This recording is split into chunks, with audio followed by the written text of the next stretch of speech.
Hari Jumat dianjurkan seorang muslim untuk memperbanyak semua jenis amal saleh.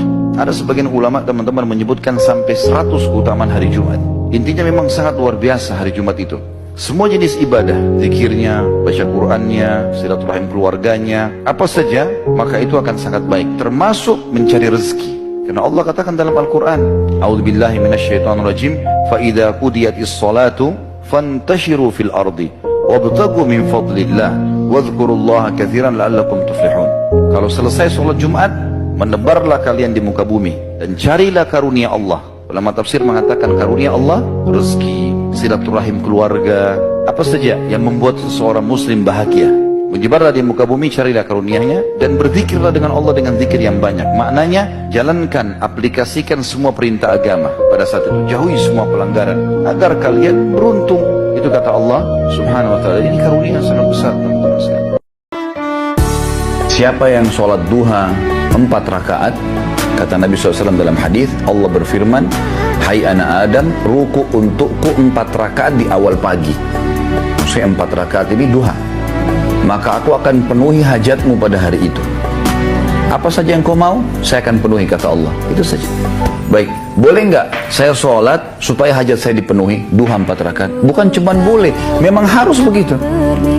Karena kita beribadah mengejar apa yang Allah janjikan.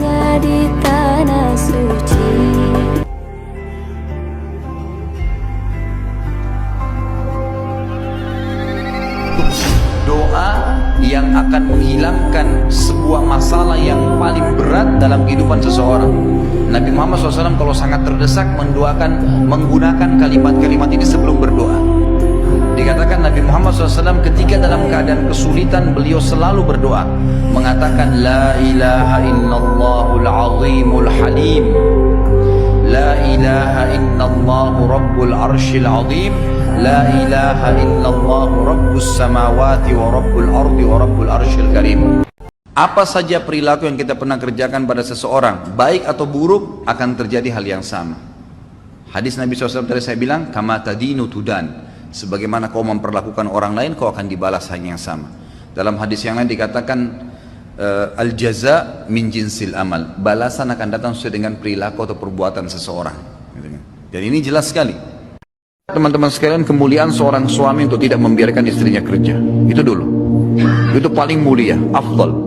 Muliakan istri antum di rumah, dia sebagai ratu yang siap melayani antum biologis, makanan, bersihin rumah, urus anak-anak, itu tugas utamanya. Meninggal dia masuk surga.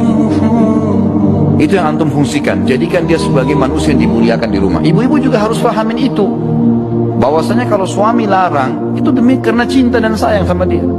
Ngapain jor-joran keluar di jalan panas ini, kecuali darurat.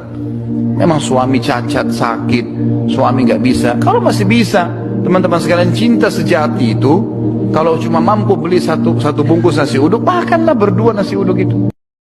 Salat subuh adalah inti dari salat 5 waktu. Dan dia sangat besar pahalanya. Allah mengatakan dalam Al-Quran, A'udzubillahi minasyaitonirrajim, wa Qur'an al-fajr. Inna Qur'an al-fajri kana mashhuda. Dan bacaan ayat Al-Quran yang dibaca pada al-fajr atau sholat subuh, sesungguhnya itu disaksikan oleh para malaikat. Sholat subuh, teman-teman sekalian, adalah awal absen seorang hamba kepada Tuhannya. Nabi SAW bersabda, siapa yang sholat subuh berjamaah di masjid, maka dia berada di bawah naungan Allah sampai hari esoknya.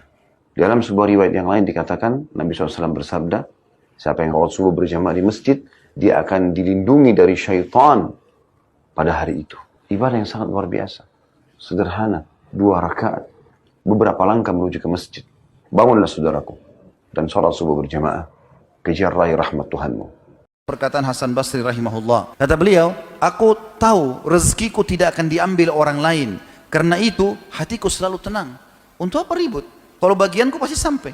Kalau bukan bagianku tidak akan sampai. Biar dia muter-muter nyari jalan, tidak akan dapat. Aku tahu amalku tidak akan dikerjakan orang lain. Gak mungkin orang wakili aku untuk sholat malam, untuk baca Quran, jenguk orang sakit, gak mungkin. Aku tahu amalku tidak akan dikerjakan orang lain. Karena itu aku sibuk beramal soleh. Karena aku butuh itu. Aku tahu Allah Ta'ala selalu memperhatikanku. Karena itulah aku malu jika Allah melihatku dalam maksiat.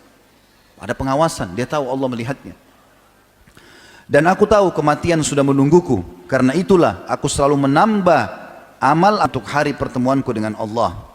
Siapa yang membaca pada saat keluar rumah, Bismillahi tawakkaltu ala Allah, la hawla wa la quwata illa billah. Kata Nabi SAW, maka setiap syaitan yang melihat dia berkata kepada teman-temannya, orang ini kita nggak bisa lagi ganggu karena sudah dijaga oleh Allah. Baca itu saja pada saat keluar. Bismillahirrahmanirrahim. Tawakkaltu 'ala Allah. Jadi ada kata-kata tawakal.